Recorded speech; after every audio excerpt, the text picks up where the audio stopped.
there's not too much pressure. I mean, I don't feel the pressure on me. I have a lot of creative freedom. I mean, most of it, everyone is chipping in with ideas, and they support the ideas. Why it would be nice to have this, but if I don't roll with it, it's fine. They accept it, and so there's no stress on me, and I can get really creative. Yeah, you don't feel any stress until one of my reports comes in, buddy. I saw the video. It is like the most Mayo sort of video that you can do. Yeah, so this is what you need to do, and see you later. Yeah. But just to add to that, we really don't. I mean, like if developer comes to us and says, "Hey, we're going to miss a deadline" or whatever, our philosophy is, we want to release the best version of the game possible. So if that means it needs to be cooked in the oven longer, whatever. We're not ever rushing the developer or the team to meet a certain date. Our release dates, for the most part, are picked by the developer, and if they need more time, we're totally willing to work with that. The goal is just to get a good version of the game out. Of course, yeah. Who was it that said that if you put out a bad game, that's kind of all that people remember? It doesn't matter how many times you iterate it and make it into a good one. The first impression is always kind of what people tend to remember. But I know that there are certain publishers out there that put things out before they're ready to come out of the oven. Let's say that we could probably name. Unfortunately, that is the case. Yes, yeah. Primo's got to a little bit of it already with the catacomb references that were pretty obvious for the piece somebody just put in, but anybody else might just think, oh, it's just a wizard in blue cloak, no big deal. I'm sure that's just what this world has. Yeah, the hands-on screen, the pet Neverhill. I also noticed there was a little bit of, if I'm not mistaken, Ultima Underworld, and the way that the map fills in as you cross through the world. Am I reading that right? Well, the thing is, I never played Ultima Underworld. When I was a kid, I never had this game, so I was playing it like a few years ago, just trying it out. So it wasn't a direct reference, but it is like a reference to dungeon crawlers from back in the days. That's for sure, yeah. Right on, yeah. That's for sure. I noticed a lot of pre-Doom games, and I was like, okay, this is my style. I like this. This is the place nobody goes. And that was like also part of these iterations, because I was trying to mimic like old games, but if I wanted to make something serious from the game, I had to improve. So I was adding more and more stuff to make it more modern, like or something, because I would put the first prototype out, it would be terrible. It's worse than Catacomb Abyss. So. Yeah. Are there any other, like an unlikely source of inspiration that someone might not immediately pick up on, that you've kind of, or a feeling that you've been shooting for in the game that might be a surprise to somebody? They go, oh, that came from that? I mean, it's mostly like from the games from the 90s. I mean, that's from the game mechanics and stuff like that.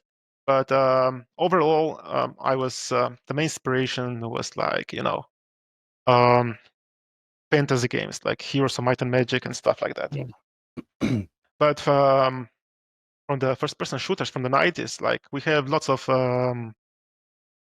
we got quite some ideas from there. Like we have crossbow, like in Heretic, We have storm gauntlets that are from Exxon, I think, or Heretic. It's like it's not like copy paste. It's always we always change it. Like in Heretic you have this crossbow. It's more like shotgun, while ours is more like railgun, stuff like that. And I mean there are many references. I would say. I'm sure that players who are playing the game will find them in the game sooner or later. Yeah, I think overall the game just has a really good flow between its visuals, just the design of everything, and the combat. It all feels really good. I feel like it was kind of a full circle moment for me when I knew you guys were coming on, because back at the very beginning of Quad Damage, the very first promo that I ever made had Wizordum in it. It was at the very beginning of the promo. It was like, oh, that's cool. Because I thought it looked really cool, and I hadn't really seen much on it at the time, and I was like, oh, it looks awesome, so I put it in there. And then they were like, oh, Wizardum, coming out soon, they're going to be on. I was like, Yeah, Because like it looked good. Yeah. a single screenshot of Wizardum just screams like this is old school shit. Oh You know, yeah, like- yeah. It's you can take one screenshot. It's extremely distinctive, even amongst games within that Mhm. engine. You Yeah, take it's one got a real screenshot good of it and look. you can, yeah, exactly, yeah. Which is, I mean, obviously, other game engines you can make them as colorful and bright and as full of personality as Wisdom has, but when you play the game, when you hear the music and you're going around and stuff, it evokes a certain feeling in you. And what I said was that it reminded me of growing up in rural England in the countryside. It's not like medieval music playing in the background and stuff, but but it has that feeling of that elation of things are nice, things are happy. You're enjoying yourself out in the outdoors, and you can see the trees and stuff, which when you juxtapose it compared to what you're actually doing in the game, going around on a mass killing spree, it is, it is quite a fun thing to look back and say, oh wow, yeah, I'm really, really enjoying this. But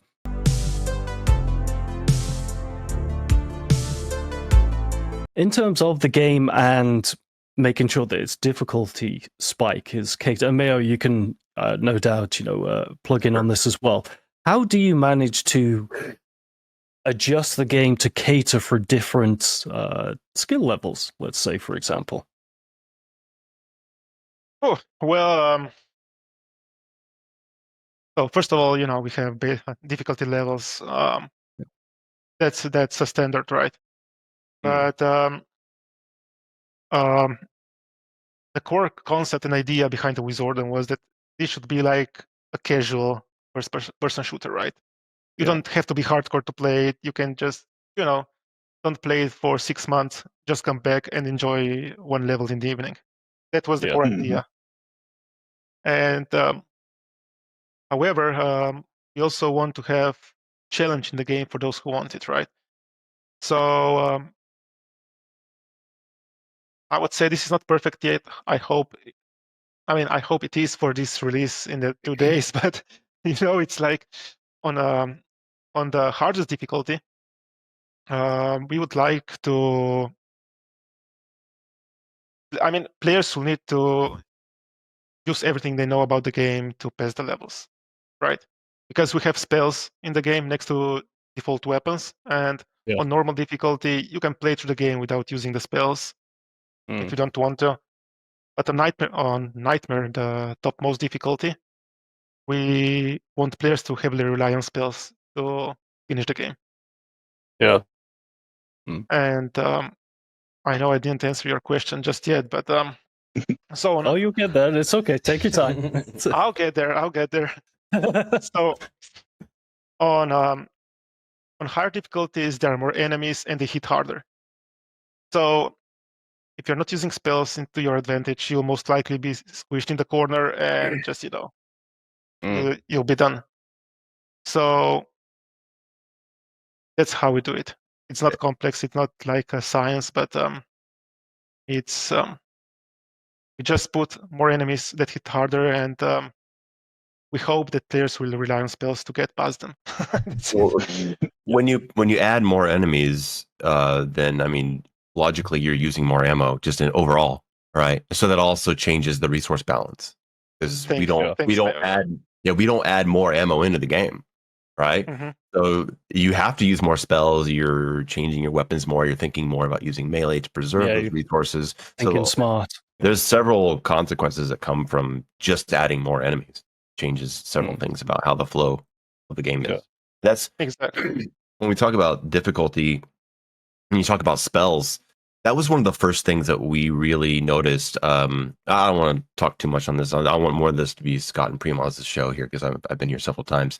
But when I come in, I was brought in on Wizardum almost 2 years ago, and we started looking at that thing of challenge of like, how do you want this game to be played on the highest difficulty? What do you want the challenge to be? What are the systems?